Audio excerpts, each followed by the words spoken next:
आदित्य सूर्य के उत्पन्न होने पर भी सृष्टि अपूर्ण क्यों थी माता? तेरी दृष्टि में ही तेरे प्रश्न का उत्तर निहित है रे। देख देख अपने चारों ओर तुझे क्या दिखाई दे रहा है रे।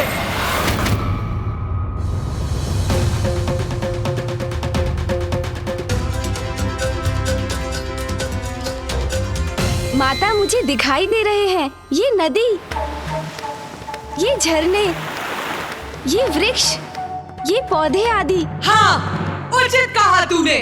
ये है प्रकृति और उसका संपूर्ण विस्तार, उसकी भव्य विशालता।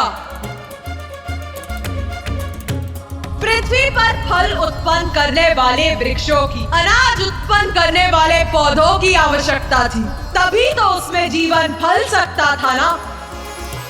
अर्थात प्रकृति का प्रकट होना भी तो आवश्यक था ना।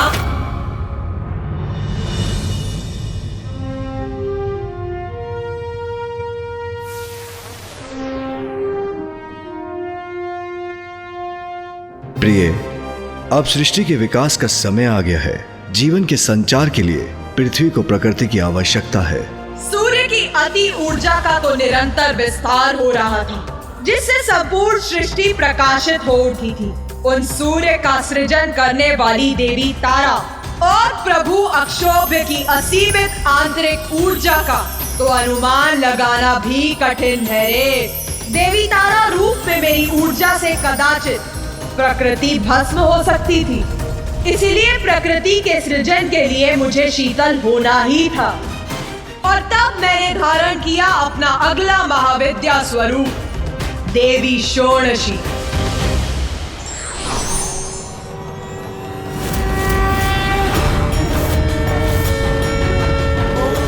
और तब महादेव ने लिया पंचवक्त्र शिव का रूप। इस रूप में महादेव के 5 मुखों के नाम हैं: तत्पुरुष, सद्योजात, वामदेव, अघोर और ईशान।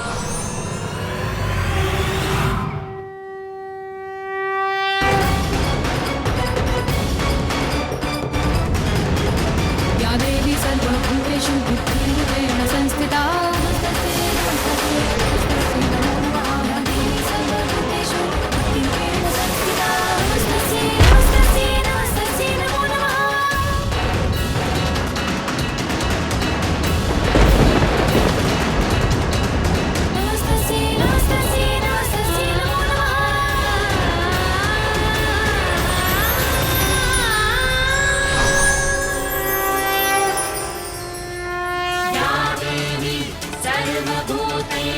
शक्तिरूपेण संस्थिता।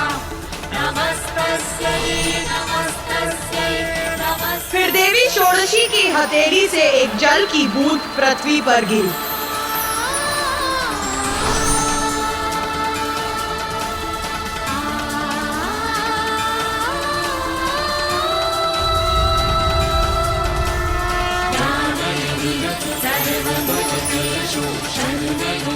उनके संकेत पर आदित्य सूर्य ने अपनी ऊर्जा का संपादन किया, जो देवी षोडशी के माध्यम से पृथ्वी तक पहुंची और जीवन का बीज अंकुरित हुआ और फलने फूलने लगा। फिर उनकी कृपा से और उनकी निगरानी में प्रकृति का विस्तार हुआ।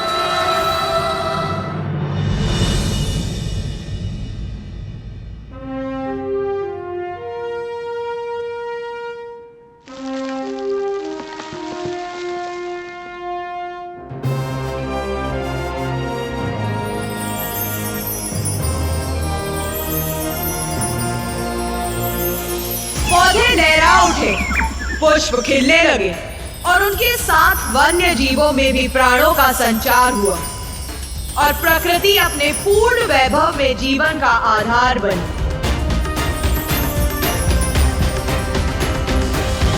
इस प्रकार मेरी महाविद्या के तृतीय देवी षोडशी के स्वरूप में मैंने और महादेव ने पृथ्वी पर प्रकृति को आरंभित रूप दिया।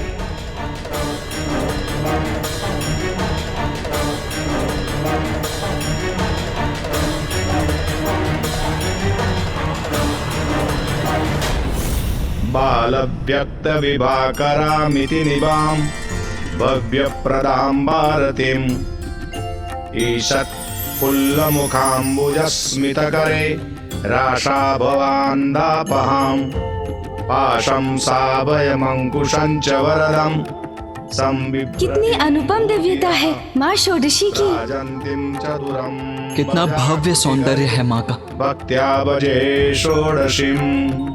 इतने समय के पश्चात माँ के मुख पर ये सुंदर मुस्कुराहट देखकर हम सभी कृतार्थ हो गए।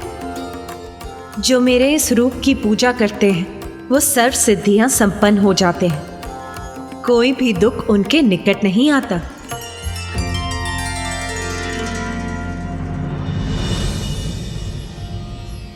बालव्यक्तविभाकरामिति निवां भव्यप्रदां भारतीम् ईषत् फुल्लमुखाम्बुजस्मितकरे राशाभवान्दापहां पाशं साभयमङ्कुशं च वरदं संबिभ्रतिं भूतिदा भ्राजन्तीं चतुरं वजाकृतिकरे भक्त्या भजे षोडशीम्।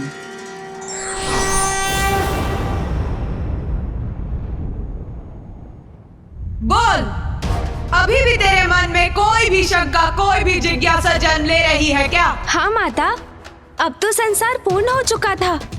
पृथ्वी, सूर्य, जल, प्रकृति सब उत्पन्न हो चुके थे।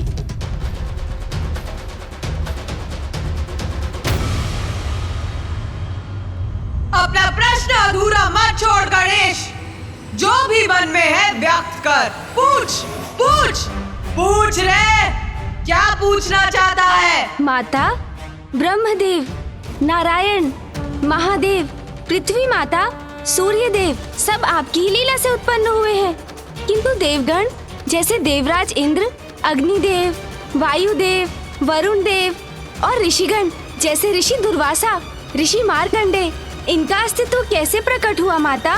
बुद्धि में तो तू श्रेष्ठ है गणेश, प्रश्न भी तू उत्तम ही पूछता है रे।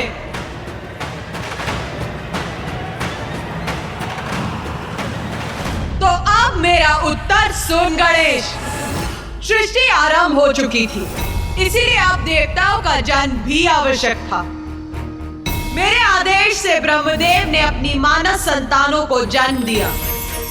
धर्म, रुद्र, सनत, सनातन, भृगु, मरीचि, अत्रि, अंगिरस, अंगिरा, पुलस्त्य, क्रतु, कश्यप, सनत कुमार, रुद्धि, प्रताप, वशिष्ठ एवं नारद की उत्पत्ति के बाद ब्रह्मदेव के द्वारा बहिर्षद, अग्निश्वात, कव्यात, आज्यप, सुकालीन, उपहुत और दिव्य नामक पृथ्वीगणों का भी प्रादुर्भाव हुआ।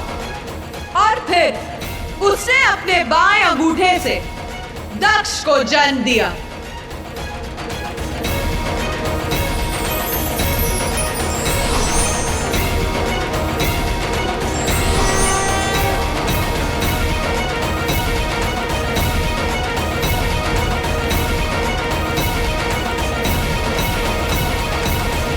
किंतु ब्रह्मदेव की मानस संतानें वृक्ष बीज अर्थात वंश वृद्धि करने में असमर्थ थी, इसीलिए सृष्टि के विस्तार के लिए प्रजनन की आवश्यकता थी।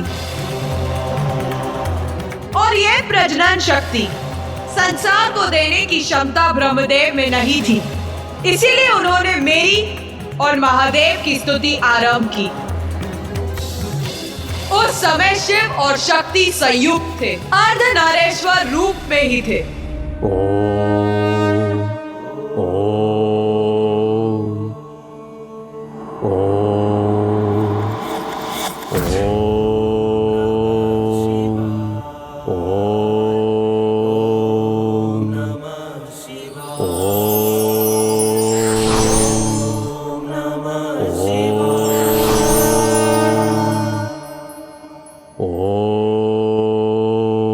ब्रह्मदेव, हम आपकी स्तुति से प्रसन्न हुए।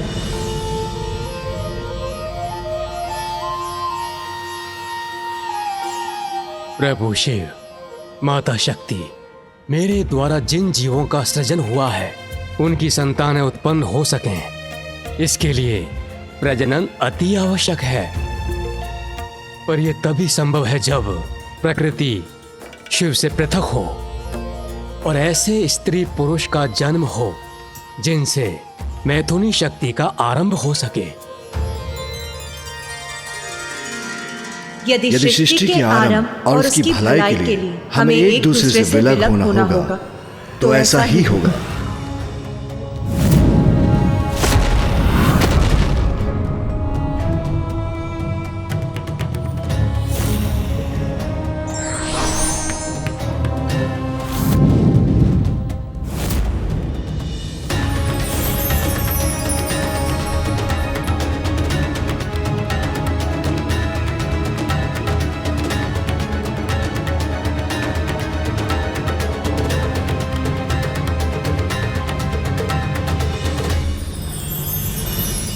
ब्रह्मदेव की प्रार्थना से शिव और शक्ति एक दूसरे से विलग हो गए और उनसे एक पुरुष और स्त्री का जन्म हुआ। उसमें जो पुरुष उत्पन्न हुए थे वो मनु थे और स्त्री थी शत्रुपा। उन दोनों से प्रियवत और उत्पानपाद नामक 2 पुत्रों का जन्म हुआ और आकुति, देवहूति और प्रस्तुति नामक 3 कन्याएं भी हुई। और फिर उनकी इन संतानों का विवाह ब्रह्मदेव की मानस संतानों से हुआ और उनसे मैथुनी सृष्टि अर्थात स्त्री पुरुष के मिलन द्वारा संतानों की उत्पत्ति की प्रक्रिया का आरंभ हुआ और सृष्टि का विस्तार होने लगा। दक्ष और प्रसूति से मैथुनी क्रिया द्वारा अनेकों संतानें उत्पन्न हुई, जिसमें से 13 कन्याओं का विवाह प्रजापति कश्यप के साथ हुआ।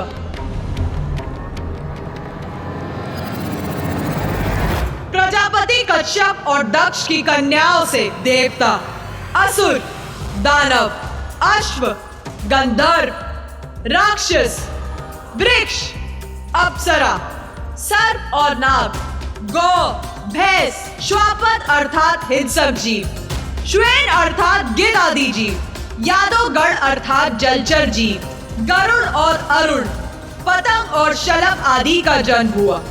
इन्हीं से संसार की समस्त प्रजातियों का जन्म हुआ। माता, अब तो सृष्टि पूर्ण हो गई थी। प्रकृति, जीव, जंतु, देव, गंधर्व, यक्ष आदि सभी उत्पन्न हो चुके थे और सबसे महत्वपूर्ण इस समस्त जीवन के लिए पृथ्वी भी थी। नहीं रे, मात्र एक पृथ्वी से संसार की रचना नहीं होती रे गणेश। बता मुझे, कौन है जो पृथ्वी पर निवास करता है? जीव जंतु और पुरुष माता। और अन्य सभी, उनका क्या स्थान है रे? सभी देव तो अपने अपने लोक में विराजमान रहते हैं और अन्य सभी भी माता। और अन्य सभी अपने अपने भुवन में रहते हैं और उन भुवनों की उत्पत्ति के लिए मेरी चतुर्थ महाविद्या स्वरूप देवी भुवनेश्वरी की कथा मैं अब कहूंगी। देवी भुवनेश्वरी? मेरी महाविद्या का चतुर्थ स्वरूप देवी भुवनेश्वरी, ब्रह्मांड की ईश्वरी है हम।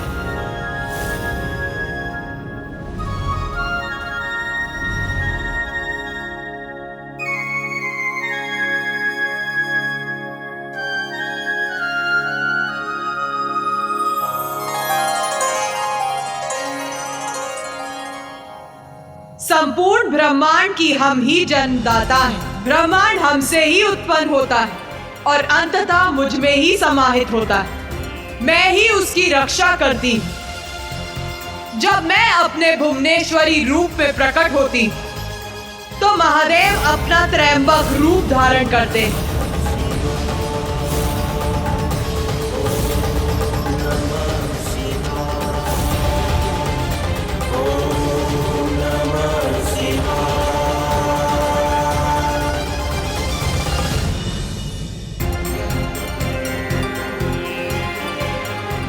प्रिय, अभी समय आ गया है अपनी भुवनों का निर्माण कर सभी देवताओं, ऋषिगण, अन्य सभी प्राणियों को अपने अपने भुवनों पर निर्धारित करें।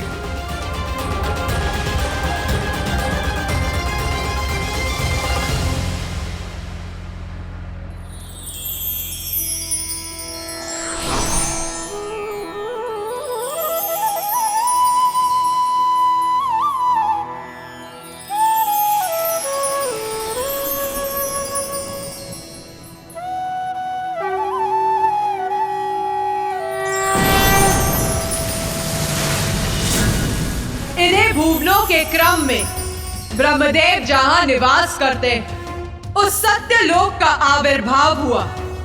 ये समस्त लोकों में सर्वोच्च लोक है, जहां के वासी जन्म और मरण के चक्र से मुक्त है। फिर तप लोक प्रस्तुत हुआ, जहां शरीर रहित पुण्य आत्माओं का वास है। जो इस लोक में वास करते हैं, वो अपने सत्य लोक प्रस्थान की प्रतीक्षा में रहते हैं।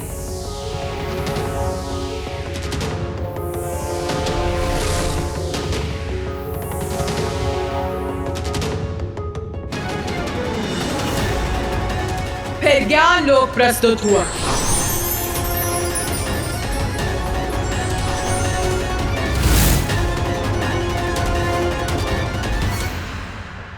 जहां जिज्ञासा से परिपूर्ण तपस्वी वास करते हैं।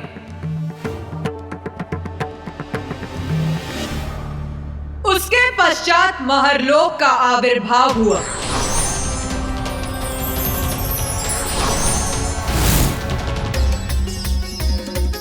जहां तप की पराकाष्ठा के उपरांत ऋषियों मुनियों को स्थान प्राप्त होता है। जो ऋषि यहाँ निवास करते हैं, उनकी शक्तियां देवताओं की शक्तियों के समान होती, इसीलिए इस लोक में सप्त ऋषियों का वास होता है। फिर इस कर्म में आनंद लोक अर्थात स्वर्ग लोक आता है।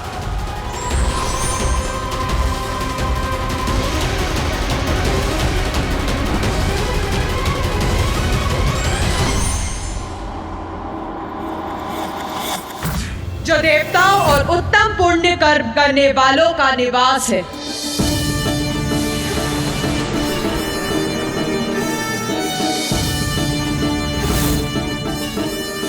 जिसके बाद भुवर लोक है, जहां सूर्य देव और अन्य नवग्रह स्थित हैं।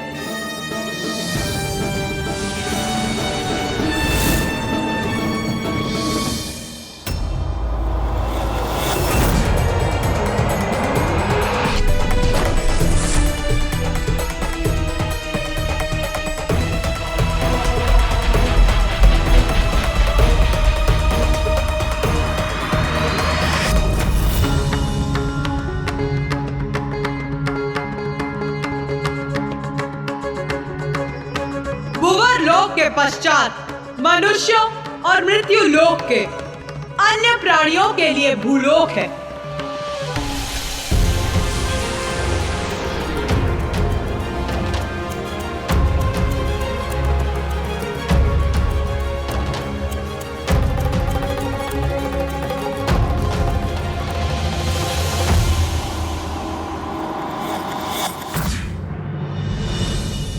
माता, आपने जितने भी लोगों का निर्माण किया वो तो सात्विक और सद्गुण स्वभाव के प्राणियों के लिए किया, किंतु उनका क्या? जिनका स्वभाव ही तामसिक है, उनका निवास कहाँ होगा? कहाँ जाएंगे वो? फिर भूमि के नीचे के लोक प्रकट हुए।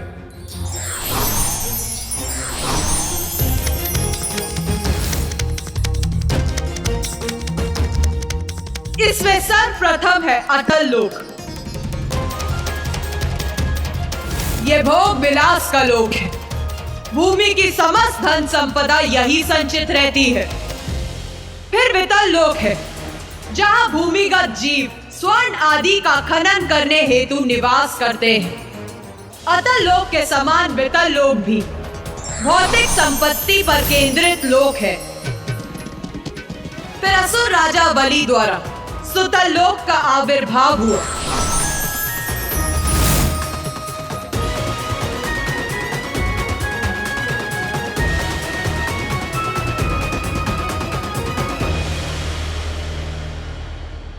फिर तलातल लोक की उत्पत्ति हुई। फिर उसके नीचे महातल उत्पन्न हुआ, यही नागलोक है, जहां नाग पुरुष और नाग कन्याओं का वास है। फिर उसके भी नीचे है दानवों और दैत्यों का लोक, रसातल।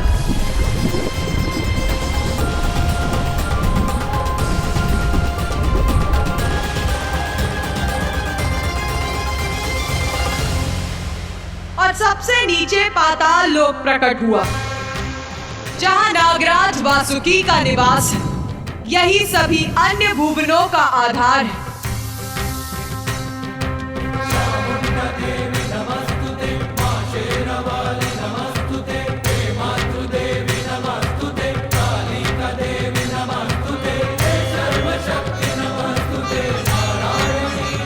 सब लोगों के बारे में तो हमें ज्ञात हो गया और सभी अपने अपने लोक में शांतिपूर्वक निवास भी करने लगे। तो फिर माता के अगले महाविद्या रूप का क्या उद्देश्य था? इस प्रकार मैंने ही अपने भुवनेश्वरी स्वरूप में सभी भुवनों की रचना की और तत्पश्चात मैथुनी सृष्टि का आरंभ संभव हो सका।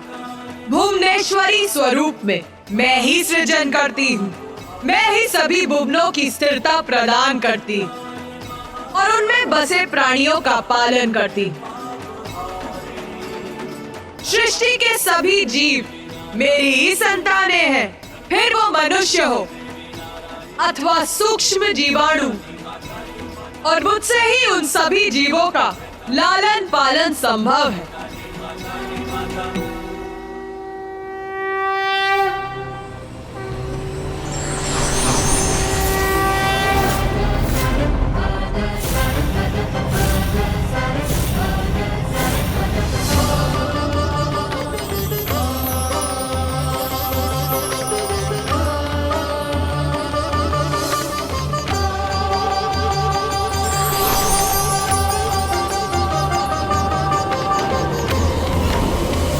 मेरे इस रूप की साधना करने वाले साधक को सर्व सांसारिक सुखों की प्राप्ति होती है।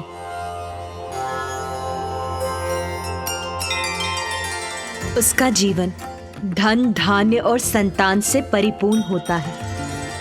धन, धान्य, वस्त्र आदि सभी प्रचुर मात्रा में प्राप्त होते हैं। मेरी भक्ति करने वाले भय से मुक्त होकर निर्भयता से अपना जीवन यापन करते हैं। मेरे इस रूप का बीज मंत्र ह्रीम में ही आधारित होता है और इस बीज मंत्र का जाप करने वाला भक्त स्वयं ईश्वर को प्राप्त कर लेता है।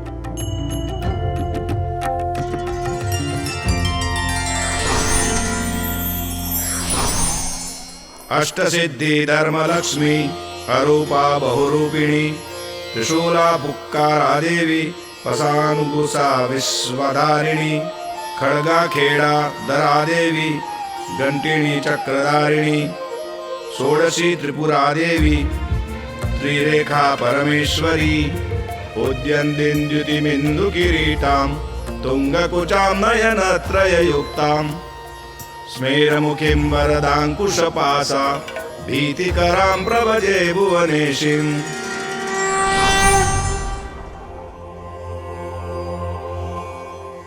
इस प्रकार संसार का निर्माण किया रे मैंने। त्रिगुणों पर ही आधारित था मेरे द्वारा रचित संसार का अस्तित्व और प्रत्येक प्राणियों को उसका स्थान उसके कर्मों के अनुसार दिया गया। किंतु मेरे इस संसार में भी असंतुलन उत्पन्न हो ही गया।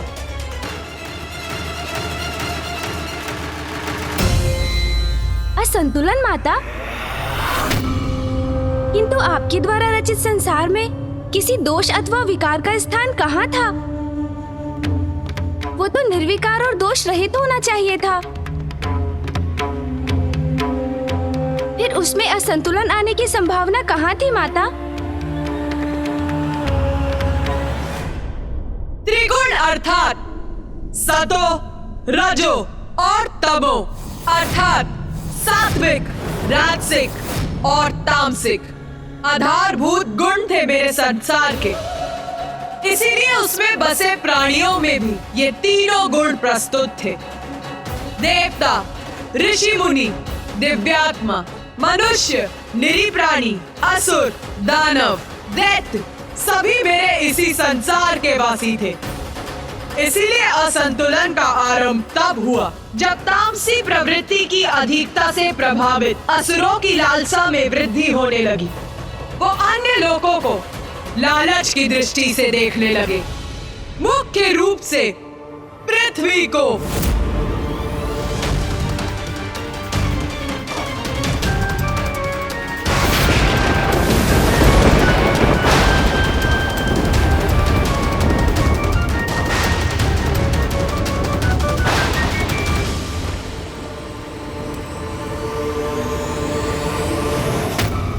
रुको!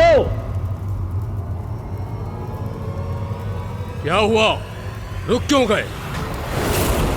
हमें शीघ्र ही अपने निवास की तरफ चलना चाहिए, जिससे हमारी स्त्रियां इस आखेट को पका सकें। भूख लगी है हमें, शीघ्रता करो, चलो आगे बढ़ो। कब तक भटकते रहेंगे हम? इस प्रकार आखेट ढूंढने के लिए, भोजन प्राप्त करने के लिए कब तक करना होगा परिश्रम? यूं ही कब तक का क्या अर्थ है? यह हमारा लोक है और यहाँ का यही नियम है। जब तक जीवित रहेंगे हम यही रहेंगे और इसी तरह अपना जीवन यापन करेंगे। उचित कहा तुमने। ये लोक हमारा है, पर वो लोक, वो भी तो हमारा हो सकता है।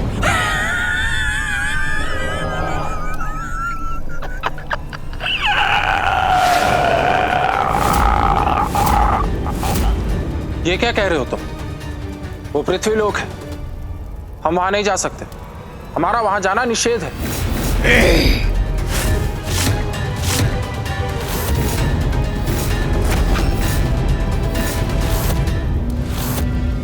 मेरी जो इच्छा होगी वही करूंगा मैं। मुझे पृथ्वी लोक पे जाना है। मुझे पृथ्वी लोक को पाना है।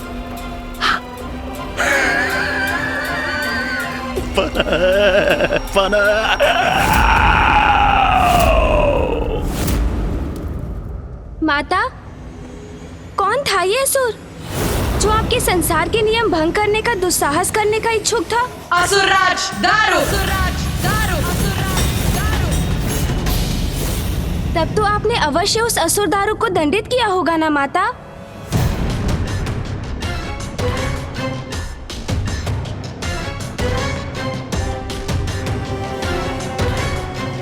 नहीं गणेश, मैंने उसकी रक्षा की। माँ ने रक्षा की उस दुष्ट असुर की? ये क्या कह रही हैं माता? उसे तो कठोर दंड का भागी होना चाहिए था।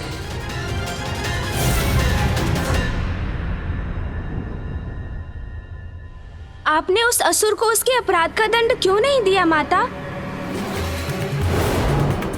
और उसकी रक्षा क्यों की आपने? क्यों माँ, क्यों किया आपने उसकी रक्षा? गणेश के इस प्रश्न का उत्तर तो मैं भी जानना चाहता हूँ, किंतु माता को रुष्ट किए बिना। सत्य था रे, दारू की लालच भरी दृष्टि पृथ्वी पर थी,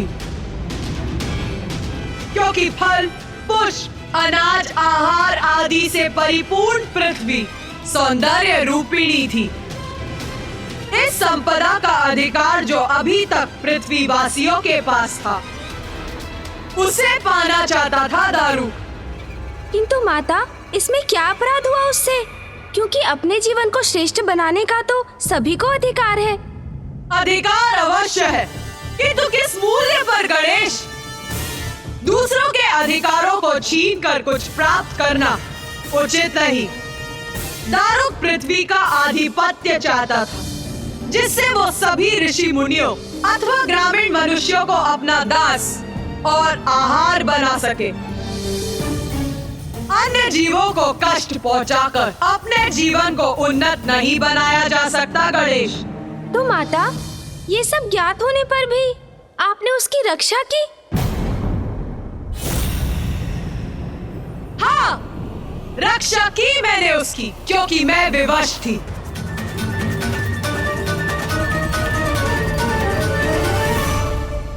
बेहोश थी माता। कैसे? इतनी सामर्थ्य किसमें है जो आपको विवश कर सके? क्या कारण था आपकी विवशता का माता?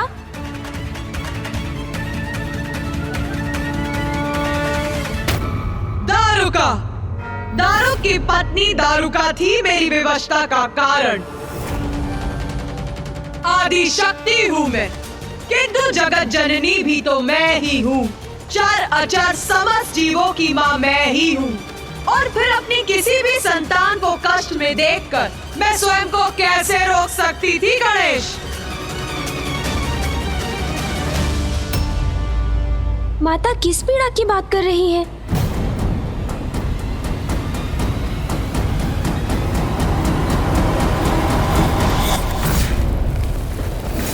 मेरी बहुत महान भक्त थी दारुक की पत्नी दारुका, जिसने मुझे प्रसन्न करने के लिए मेरी कठोर तपस्या की।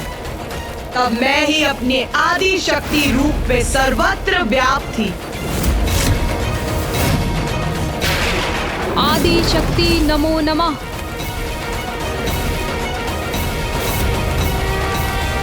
दर्शन दीजिए मुझे माता, दर्शन दीजिए।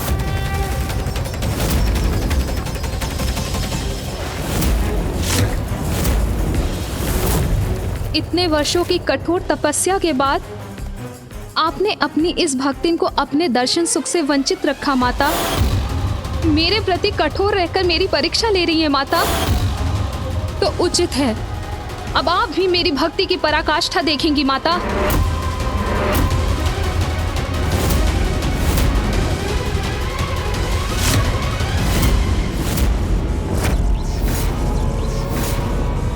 आदि शक्ति नमो नमः। आदि शक्ति नमो नमः। आदि शक्ति नमो नमः। आदि शक्ति नमो नमः। आदि शक्ति नमो नमः। आसुरी थी दारुका, तामसी प्रवृत्ति का प्रभाव था उस पर, इसीलिए उसने कठोरतम भक्ति मार्ग अपनाया था। शक्ति नमो नमः। स्वयं को कष्ट पहुंचा रही थी वो। आदि शक्ति मुझे नमो उसके नमः। तप से विवश होकर उसे दर्शन देने के लिए उसके समक्ष प्रकट होना पड़ा। पुत्री दारुका, पुत्री दारुका, पुत्री दारुका। माता,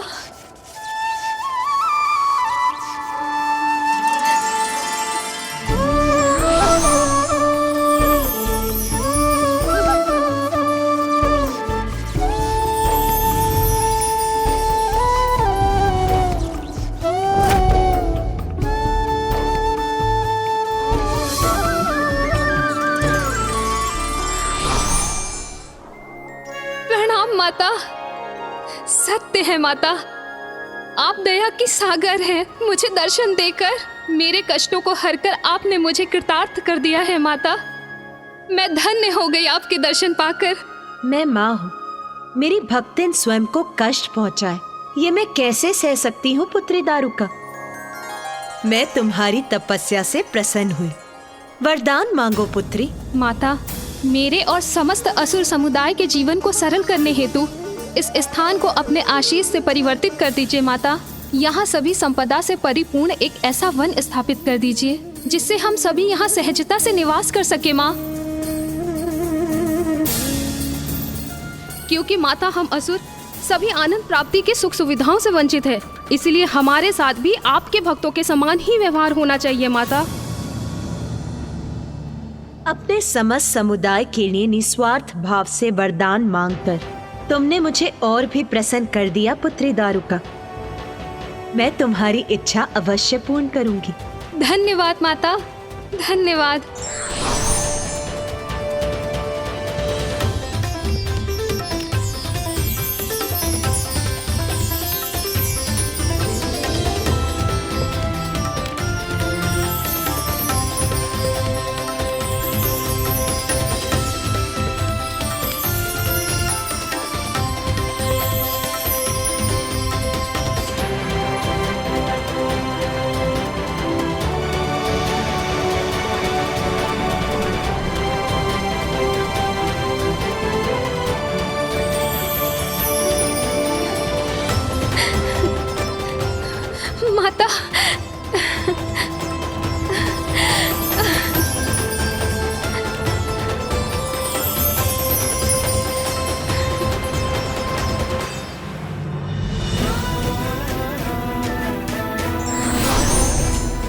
ये अब तुम्हारा वन है पुत्री दारुका। अब जहाँ तुम और तुम्हारा समस्त समुदाय जाएगा, ये वन तुम्हारे साथ जाएगा। सदा तुम्हारा रहेगा ये वन, जहाँ तुम्हें कोई भी कमी नहीं होगी और तुम्हारी सुरक्षा सदैव निश्चित रहेगी। माता, आपसे समस्त असुर समुदाय के लिए वरदान पाकर मैं कृतार्थ हुई, परंतु अब क्या मैं मात्र अपने लिए कुछ मांग सकती हूँ? अवश्य।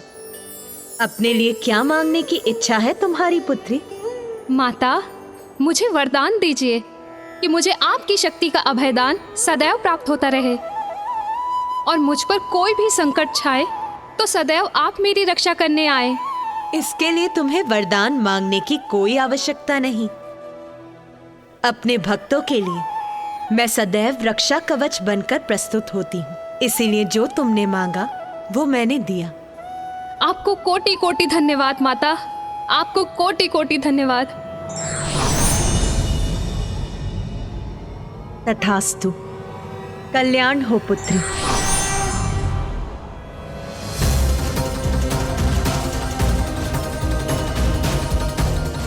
माता की कृपा से हम असुरों को ये वन प्राप्त हो गया, हम धन्य हो गए। माता, आपने तो दारुका को वरदान स्वरूप संपूर्ण वन दे दिया, तब तो असुरों को संतुष्ट रहना चाहिए था। फिर उसके पति को पृथ्वी पाने का लालच क्यों हुआ? कृपा की थी मैंने दारुका पर, बंद दिया था उसे, किंतु उसने अपनी आसुरी प्रवृत्ति का परित्याग नहीं किया। गणेश, मैंने दारुका और उसके असुरों को उस वन में समस्त वन्य संपदा उपलब्ध करवाई थी, किंतु उसका पति दारुक और भी पाना चाहता था और अब अपनी पत्नी को प्राप्त हुए वरदान से उसका साहस और भी बढ़ गया था।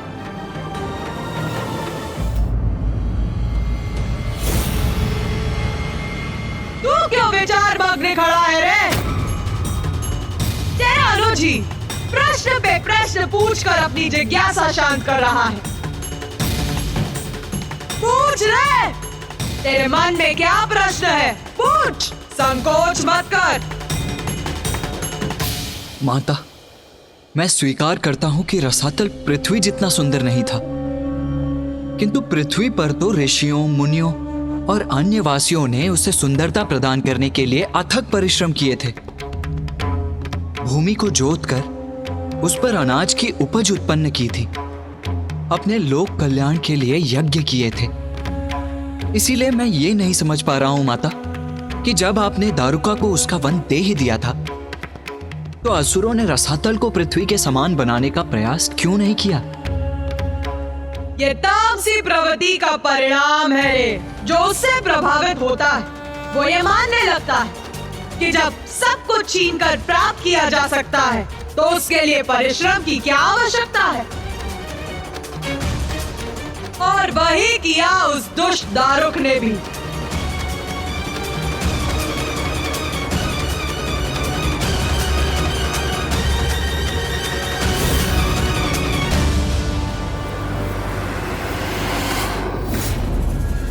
मेरे प्रिय असुरों, कोई नहीं, हमारा विनाश कोई नहीं कर सकता। क्योंकि मेरी पत्नी के कठोर तप के कारण स्वयं आदिशक्ति बनेगी हमारा दिव्य कवच। हम सुरक्षित रहेंगे क्योंकि सर्वोच्च देवी शक्ति हमारी सुरक्षा करने के लिए वचनबद्ध है।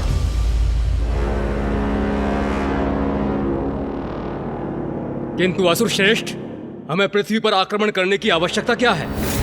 हमारे पास भी तो यह सारी संपदा है।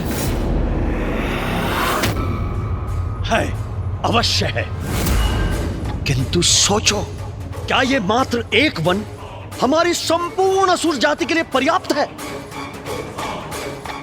मेरी पत्नी ने इतने कष्ट उठाकर घोर तप किया, आदिशक्ति ने उसे क्या दिया? ये एक वन, जिस वन में हम अपना भोजन जुटाने के लिए संपूर्ण जीवन आखेट करते रहें, विवश होते रहें, श्रम करते रहें। क्यों?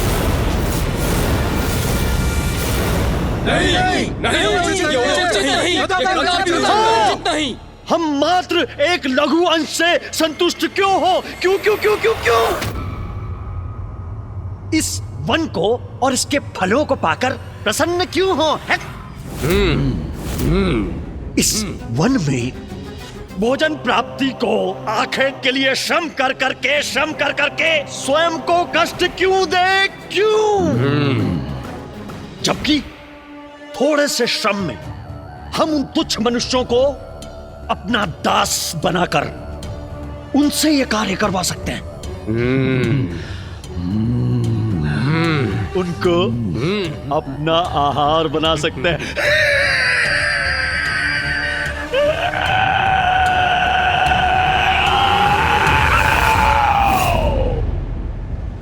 असुर श्रेष्ठ दारूक उचित कह रहे हैं।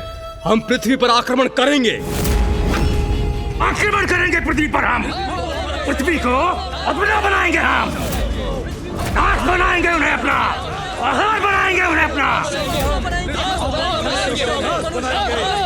मनुष्य को। असुर श्रेष्ठ, हम पृथ्वी पर पहुंचेंगे कैसे?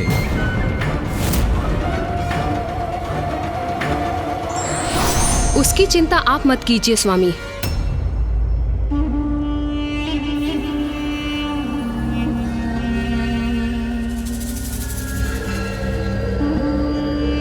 स्वामी, यदि आप पृथ्वी तक जाना चाहते हैं तो मैं आपको ले जाऊंगी। अति उत्तम, अति उत्तम प्रिय।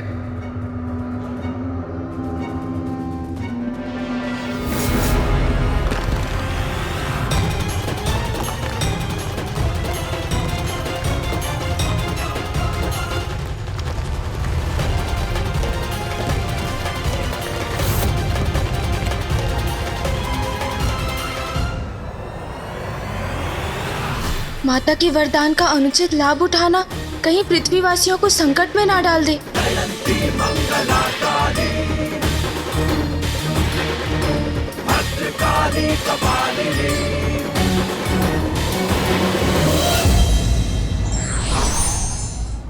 वरदान और आशीर्वाद कल्याण और दूसरों की सहायता के लिए होता है, ना कि दुरुपयोग के लिए। धार्मिक वीडियो सबसे पहले देखने के लिए हमारे चैनल को सब्सक्राइब करें और बेल आइकन दबाएं।